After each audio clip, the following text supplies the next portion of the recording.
Pero sa oras na makaapak sila dito, saka lamang bubungad sa kanila ang isang mahirap at masaklap na katotohanan.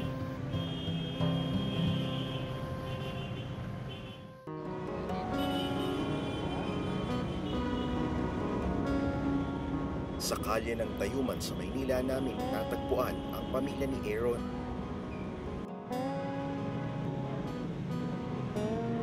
Dito sa isang bangketa sila, nagpapalipas ng gabi.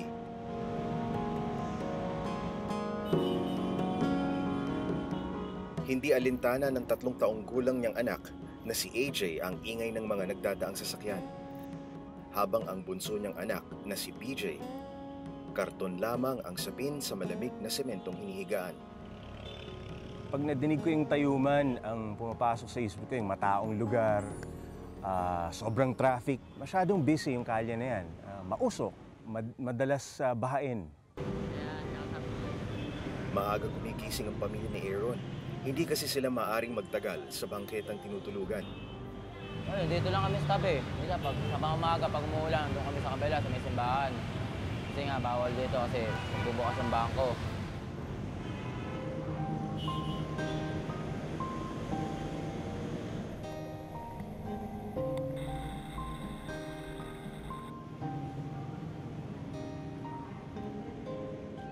Ano pinaka mahirap pagka nakatira ka dito sa kalye, Maynila? Pag wala kang bahay na sarili? Wala, kapag umuulan, wala kayong masilungan na maganda. Wala kang maigaan. Tapos yung mga bata, nakakasakit niya, inuubos, sinusipot. Mahirap mo kasi kita ko kasi mga anak ko nandun sa alsada. Parang masakit sa ina na makita yung anak mo gano'n.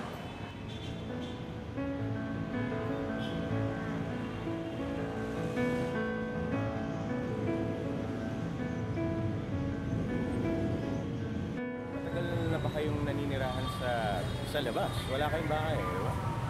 Nasa Hagunay po kami ngayon, lumuwas kami rito.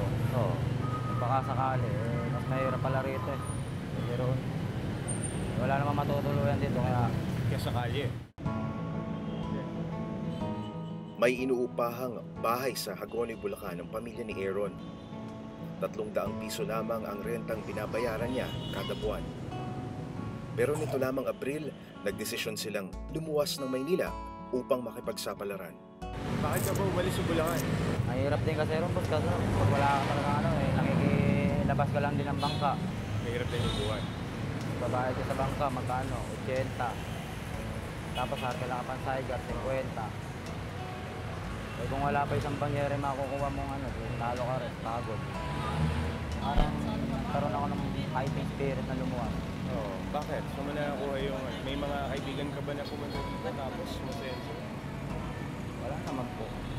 Baka sakali lang. Ang inaasam na magandang buhay ni Aaron para sa kanyang pamilya, nananatili pa ring pangarap hanggang ngayon.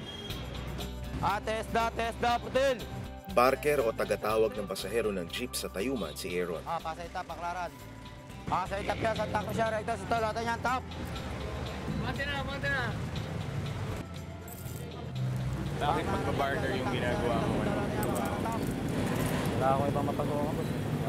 May extra lang ako sa kanila. Tawag-tawag dito. Yung mga pamilya dito sa kalye, ang isa sa mga diskarte nila karaniwan para kumita ng pera ay yung pagbabarker.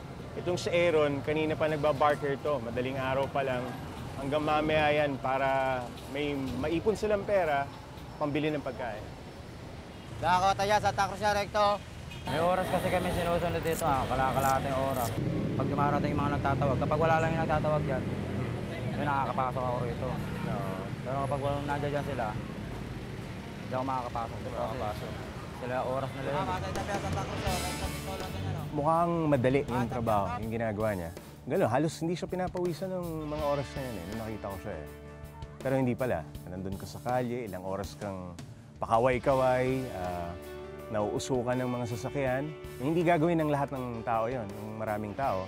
Pero siya, umulan, umaraw, nandun siya para magbanat ng buto. Mabili yan, Santa Cruz siya, recto, sa tolata niya, mabili!